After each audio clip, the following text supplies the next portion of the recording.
She was only 22 years old when she stood at the edge of the dead field and made a decision that would either save her family's legacy or destroy what little remained of it. The land stretched before her like a wound that had never healed. Cracks ran through the earth like veins on an old man's hand, deep and dry and hopeless. For 3 generations, the Harrington farm had been the pride of Millbrook Valley. Her grandfather had grown wheat so golden it looked like liquid sunlight. Her father had raised corn that stood taller than a man. But by the time Eleanor Harrington inherited the deed, the soil had been bled dry. Decades of chemical fertilizers, relentless tilling, and a cruel 3-year drought had turned 40 acres of fertile paradise into something that looked more like the surface of the moon than a working farm. The bankers had already come knocking twice. The neighbors whispered that she should sell, cut her losses, move to the city like every other young person who had any sense. The old-timers at Grady's Diner shook their heads when she walked by, their coffee cups steaming with pity.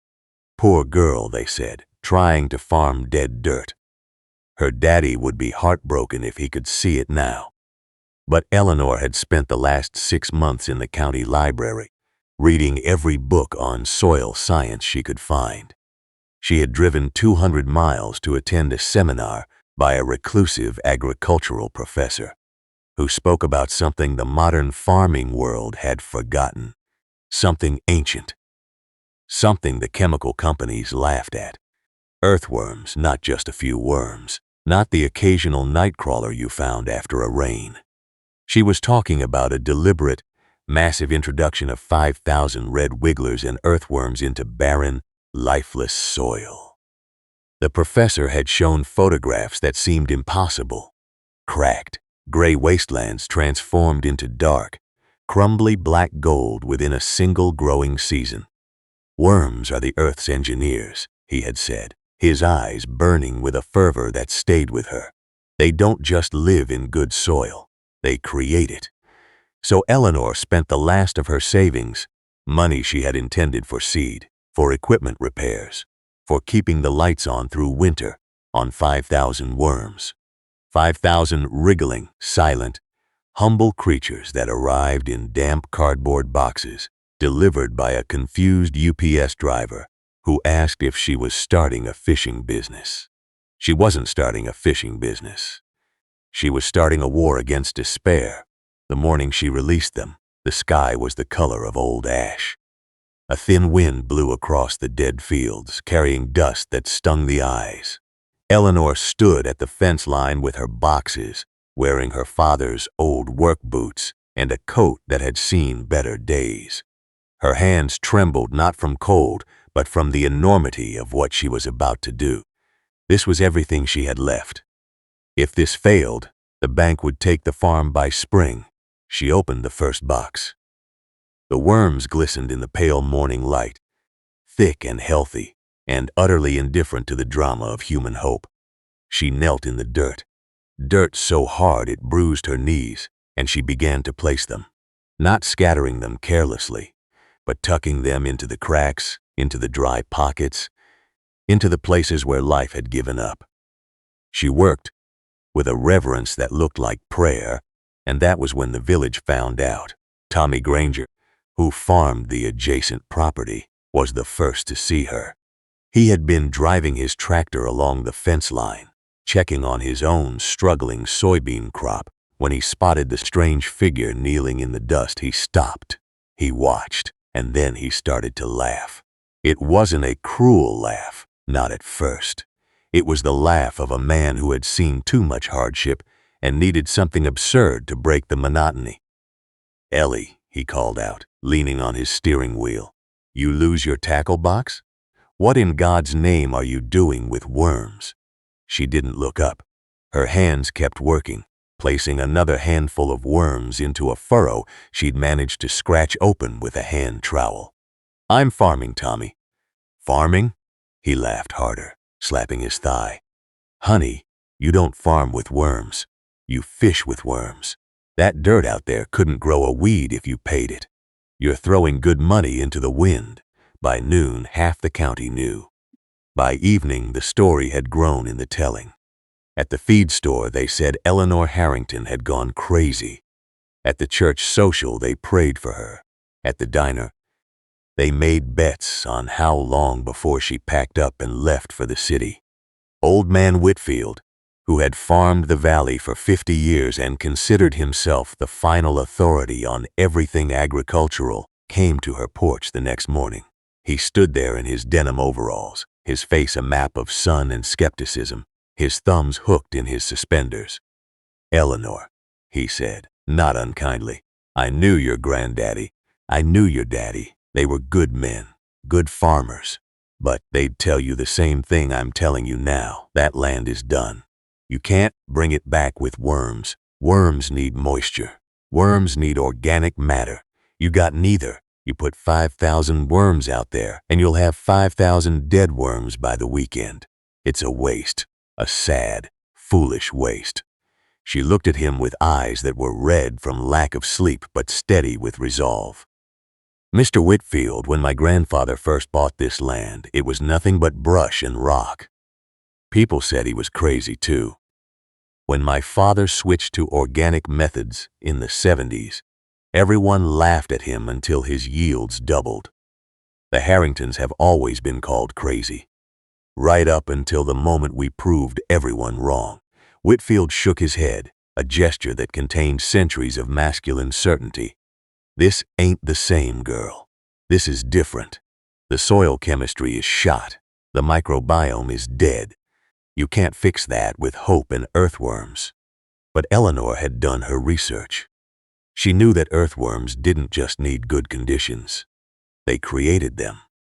As they burrowed, they aerated the compacted soil. As they fed, they broke down organic matter into nutrients that plants could actually use. Their castings, their waste, were more valuable than any fertilizer money could buy, containing 5 times the nitrogen, 7 times the phosphorus, and 11 times the potassium of ordinary topsoil. 1 acre of healthy worm population could process 10,000 pounds of organic material per year. They were tiny factories of regeneration. She also knew that worms could survive in harsh conditions if they had enough organic matter to feed on. So she had another secret weapon: 3 truckloads of composted manure and leaf mulch that she had scavenged from every source she could find. She had spent weeks spreading it across the dead fields, working until her hands blistered and her back screamed. The village had laughed at that too. Spreading manure on dust, they said, like putting lipstick on a corpse. But the compost gave the worms something to eat, something to live for, something to transform. The first 2 weeks were the hardest. Every morning, Eleanor walked the fields at dawn, searching for signs of life. The compost sat on the surface, dry and seemingly unchanged. The cracks in the earth remained. The wind continued to blow. She began to have nightmares, dreams of opening the soil and finding nothing but 5,000 dried husks. Her last hope turned to dust. She started sleeping in the barn, unable to bear the silence of the farmhouse where her father's absence echoed in every room. She would wake at 3 in the morning and walk the property with a flashlight, checking moisture levels, turning over small patches of earth to see if anything moved beneath. The nights were cold. The stars seemed very far away. Her mother called from Phoenix, where she had moved after the divorce, and begged her to come live with her. "You're throwing your life away on dirt," her mother said, her voice cracking. "Your father's dead, Eleanor. The farm doesn't have to be your grave, too." "I'm not burying myself," Eleanor replied, staring out at the dark fields. "I'm planting something. You have to trust me. I don't trust dead worms to save my daughter's future," her mother said. And then she hung up. The loneliness was almost physical. It sat on Eleanor's chest at night, making it hard to breathe. She had never felt so isolated, so ridiculed, so utterly unsupported. The village had turned her into a joke. Children she didn't know pointed at her in the grocery store. Anonymous notes appeared in her mailbox, some sympathetic, most mocking. One simply said, "Go home." Another said, "Worms can't work miracles." But Eleanor discovered something in that loneliness. Without the noise of other people's opinions, without the constant input of doubt and ridicule, she could hear something else. She could hear the land. She could feel its exhaustion, its grief, its quiet pleading for help, and she could feel beneath the surface the slow, patient work of 5,000 tiny lives doing what they had been created to do. In the third week, she found the first castings. She had dug her trowel into a patch of compost near the old oak tree, and there they were, tiny, dark pellets of worm waste, rich and fragrant with life. She fell to her knees and wept, not dramatic tears, but the quiet, shuddering sobs of someone who had been holding their breath for 21 days and could finally exhale. The worms were working. They were alive. They were eating, digesting, transforming. She started keeping a journal, recording moisture levels, temperature, worm activity.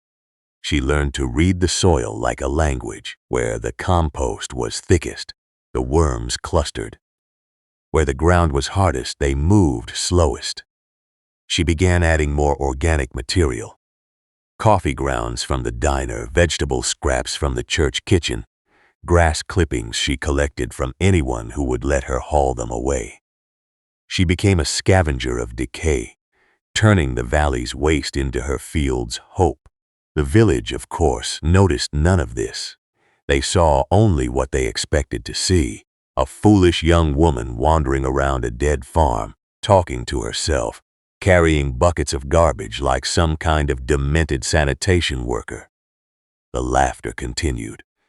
The bets at the diner shifted from when she would leave to what kind of breakdown she would have first. Tommy Granger started calling her the Worm Whisperer whenever they crossed paths. He said it with a smirk, expecting her to flinch. She didn't flinch. She looked him in the eye and said, "You'll be calling me something else by harvest time, Tommy." He laughed. They all laughed. October came, and with it the first frost. Eleanor covered the most vulnerable sections of her fields with old burlap sacks and straw, anything to keep the worms from freezing. She built simple windbreaks from scrap lumber. She worked until her fingers were too stiff to grip the trowel. Then she worked with her bare hands. The cold bit deep, but she had spent her whole life in this valley. She knew how to endure winter. What she didn't know was how to endure the silence of the worms. Underground, in the dark and cold, she couldn't see them, couldn't measure them, couldn't know if they were surviving or dying by the thousands. The uncertainty was torture. She would lie awake at night, listening to the wind howl around the farmhouse, imagining the freeze line creeping deeper into the soil, imagining her 5,000 silent workers turning stiff and lifeless in the dark. She started having panic attacks. She would wake up gasping, convinced that she had killed them all, that the frost had reached too deep, that her last desperate gamble had ended in frozen defeat. She would pull on her boots at 2 in the morning and trudge out to the fields with a flashlight, digging random test holes, searching for any sign of movement, any hint of warmth. In late November, she found a worm. Just one, curled tight in a pocket of compost that had somehow stayed warm enough. It was sluggish, barely moving, but it was alive. She cupped it in her hands, breathing on it, tears freezing on her cheeks, and she whispered, "Thank you," into the dark. Winter in Millbrook Valley was not gentle. It was a gray, grinding misery of frozen pipes and short days and the kind of cold that made your bones ache before you were 30. The valley settled into its annual hibernation, and the talk of Eleanor Harrington and her worms faded into the background noise of survival. People had their own problems, heating bills, sick livestock, the endless worry about what spring would bring. But Eleanor didn't hibernate. She spent the winter reading, planning, preparing. She built a small greenhouse, from salvaged windows and plastic sheeting. She started a worm bin inside the barn, a controlled environment where she could breed more worms, learn their cycles, understand their needs. She ordered books on permaculture, on no-till farming, on the soil food web. She wrote letters to agricultural extension offices and actually received replies from a few sympathetic scientists who were intrigued by her project. She also worked. Physical, brutal work. She hauled rocks from the fields, clearing the land piece by piece. She repaired fences that had fallen into disrepair. She patched the barn roof. She did everything she could to prepare for the spring she was determined to see. And every week, no matter how cold, she walked the fields. She checked the moisture. She turned over the mulch. She made sure the worms, her silent army, had the best possible chance of surviving until the thaw. By February, something remarkable had happened. Not in the fields, where the ground was still iron hard and the world was still white and dead, but in Eleanor herself, the girl who had stood trembling at the edge of the field 6 months ago, clutching boxes of worms and a desperate hope, was gone. In her place stood a woman with calloused hands, a straight spine, and a gaze that did not waver. The ridicule had hardened her, but not into bitterness, into resolve, into something that looked a lot like wisdom. She had learned that farming was not about controlling nature. It was about cooperating with it, about understanding that the smallest creatures could accomplish what the biggest machines could not, about patience, about faith in processes too slow and too subtle for human impatience to perceive. When the thaw finally came in late March, it came suddenly. One day the world was white and frozen, and the next, water was running in the ditches, and the air smelled of mud and possibility. Eleanor walked her fields on the first warm morning, her boots sinking into ground that was soft for the first time in months. She knelt in the dirt. She dug her hands into the soil where she had placed the first worms, and what she found made her breath catch in her throat. The soil was darker. Not dramatically, not obviously to someone who wasn't looking for it. But to Eleanor, who had memorized every shade of gray and brown and dust that this field had offered for 3 years, the difference was unmistakable. Where the earth had been the color of old concrete, it was now the color of weak coffee. Where it had been powdery and lifeless, it now held together in clumps when she squeezed it, and when she broke apart those clumps, she found them worms, dozens of them, healthy, active, glistening with moisture. Not 5,000. More. They had reproduced. In the cold and the dark, against all expectation, they had survived and multiplied. She ran back to the farmhouse, her boots slipping in the mud, and she laughed. She laughed until her sides hurt, until tears ran down her face, until the sound echoed across the empty fields. It was the first time she had laughed in months, and it felt like being born again. But the village didn't know. Not yet.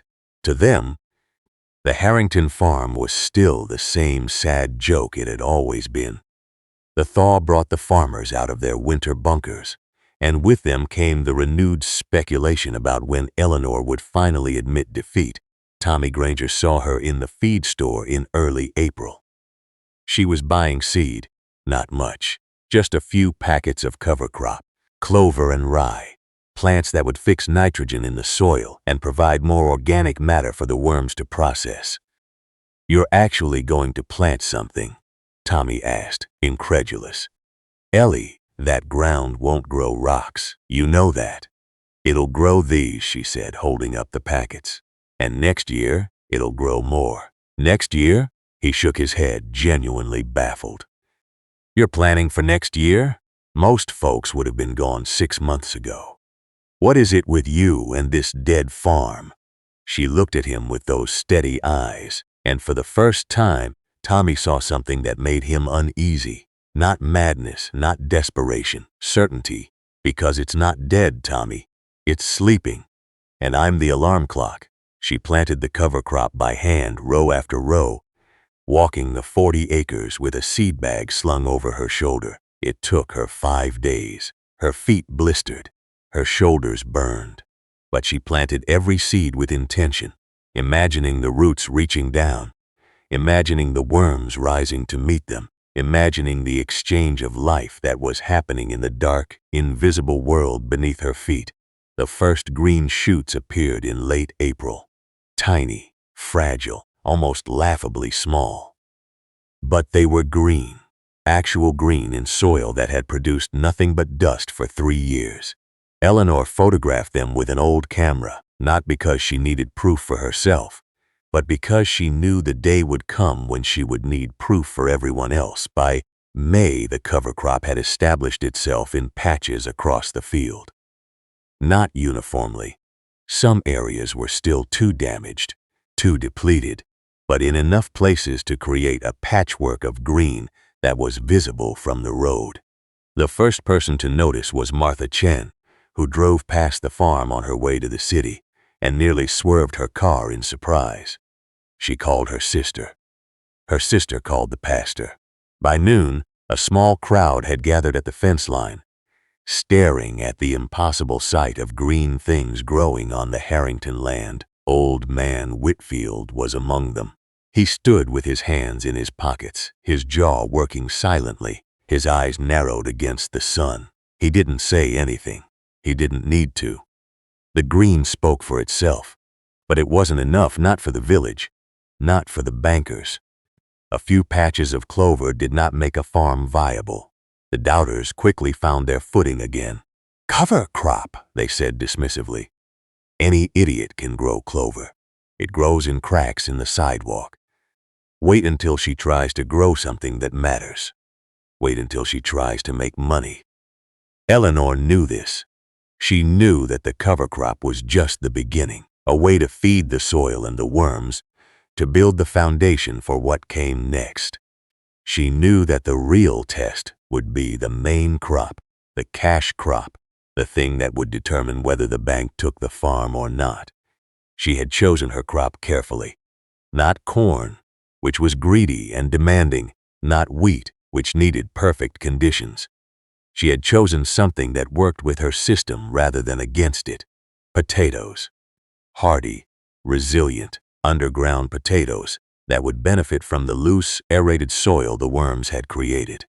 Potatoes that could tolerate the variable conditions of a recovering field. Potatoes that, if they succeeded, would provide enough income to pay the bank and fund the next stage of her plan. She planted them in June, using seed potatoes she had carefully prepared in her barn. She planted them in the richest sections of the field, the areas where the worms had been working longest, where the soil was darkest and most alive. She planted them with her hands, feeling the texture of the earth, knowing that it was different now, that something fundamental had changed. The summer was hot. Hotter than usual, the old-timer said, the kind of heat that could bake uncovered soil into concrete and kill young plants before they had a chance to establish. But Eleanor's soil was different. The worm castings had created a structure that held moisture like a sponge. The burrows allowed water to penetrate deep instead of running off. The organic matter acted as a mulch, keeping the surface cool and protected, while other farms in the valley struggled with the heat. While Tommy Granger's soybeans wilted in the afternoon sun, and Old Man Whitfield's corn needed emergency irrigation, Eleanor's potatoes thrived. Their leaves were dark green and waxy. Their stems were thick and strong.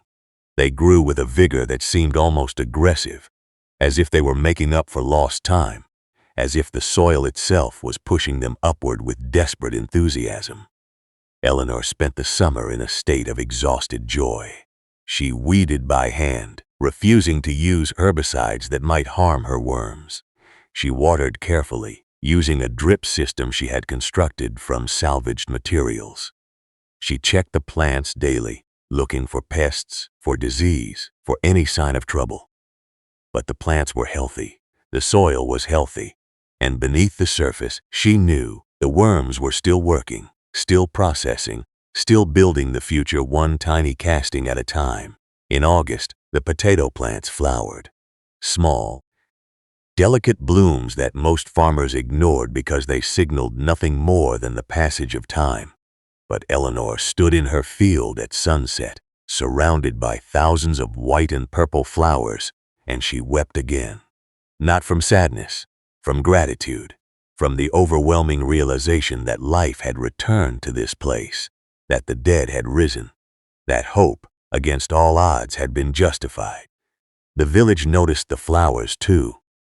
They drove past slower now, their windows rolled down, their expressions shifting from amusement to curiosity, to something that looked uncomfortably like respect.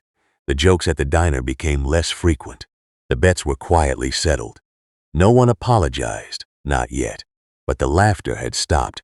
And in a small town, the absence of laughter can be louder than laughter itself. September arrived with cool nights and golden afternoons. It was time to harvest. Eleanor had never been more terrified in her life.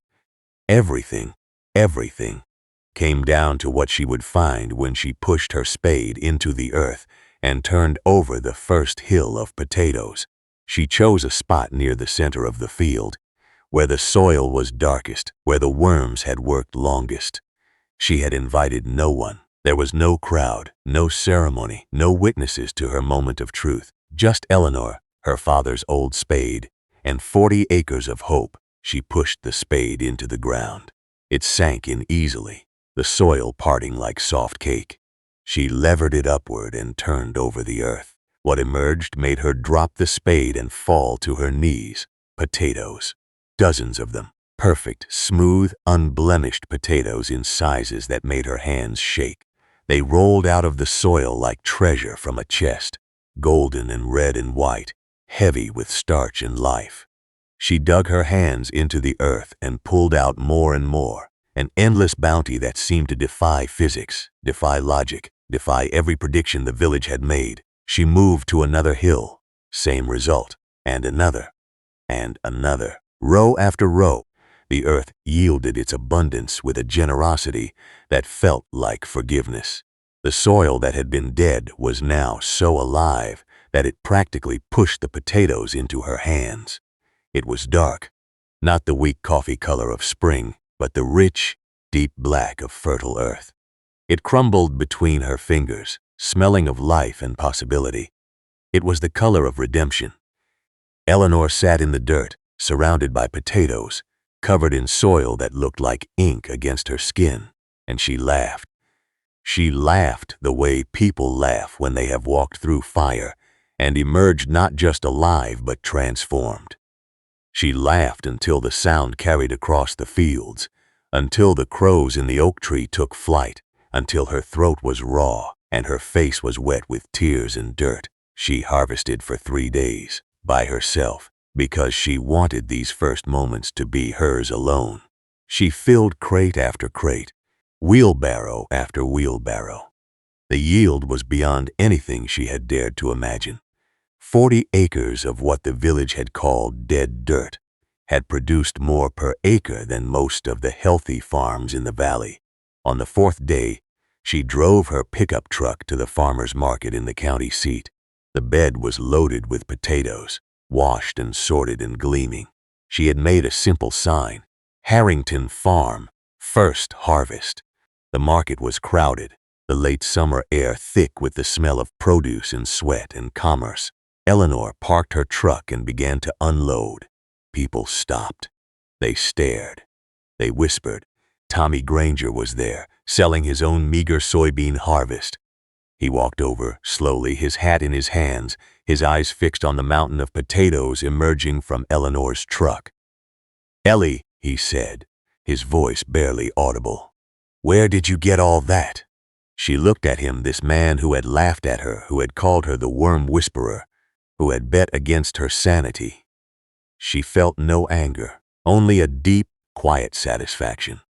"From the same field you said couldn't grow rocks, Tommy." He picked up a potato, turning it over in his calloused hands. It was perfect, flawless, heavier than it looked.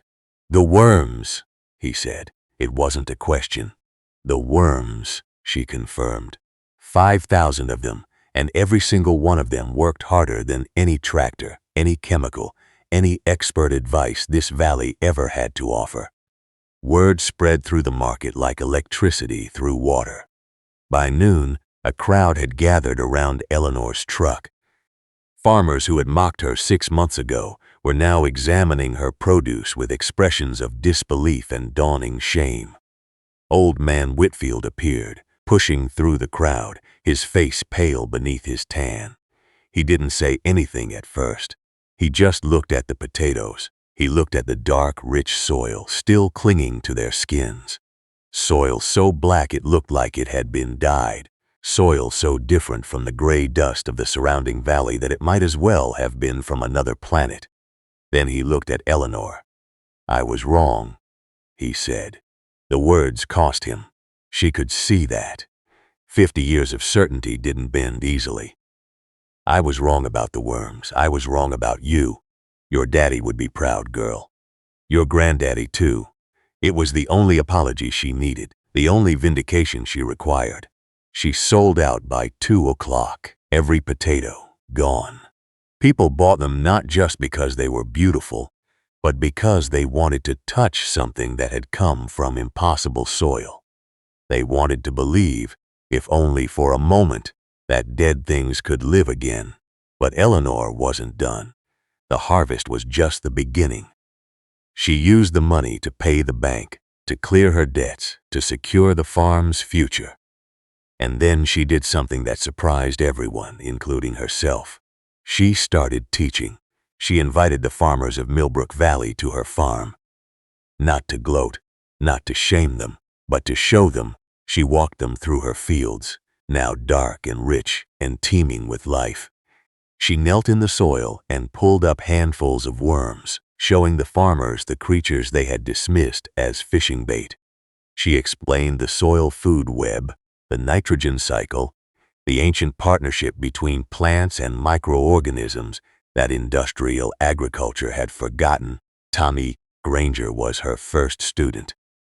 He came with a notebook and a humbled expression, and he listened as Eleanor explained how the worms had aerated his own compacted soil, how their castings had provided nutrients that no bag of fertilizer could match. Within a year, he had started his own worm program, converting 10 acres of his struggling soybean field to no-till, worm-friendly practices.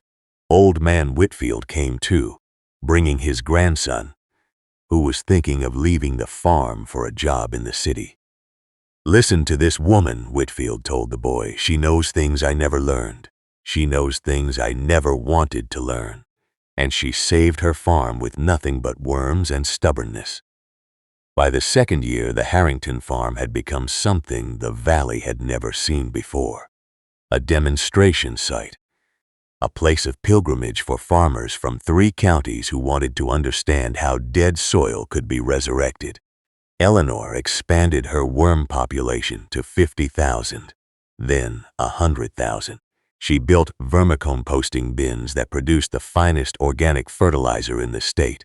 She grew not just potatoes, but tomatoes, peppers, squash, and corn, all of it organic, all of it thriving in soil that had been declared beyond hope. The soil itself had transformed completely. What had been gray and cracked was now black and crumbly, rich with organic matter, alive with billions of microorganisms. You could dig anywhere on the 40 acres and find worms within seconds. The earth had become a sponge, holding water through droughts that devastated neighboring farms. The plants were healthier, more resistant to pests and disease, more nutritious and flavorful than anything grown with chemicals. And the village that had laughed, that had bet against her, that had called her crazy, became her community. Not all at once, and not without some awkwardness, but gradually, the farmers of Millbrook Valley began to change. They started asking questions instead of making jokes. They started experimenting with reduced tillage, with cover crops, with compost. They started looking at their own soil differently. seeing it not as an inert medium to be exploited, but as a living system to be nurtured. The diner stopped taking bets on Eleanor's failure and started hosting monthly meetings of the Millbrook Valley Soil Health Association, which Eleanor founded in the 3rd year.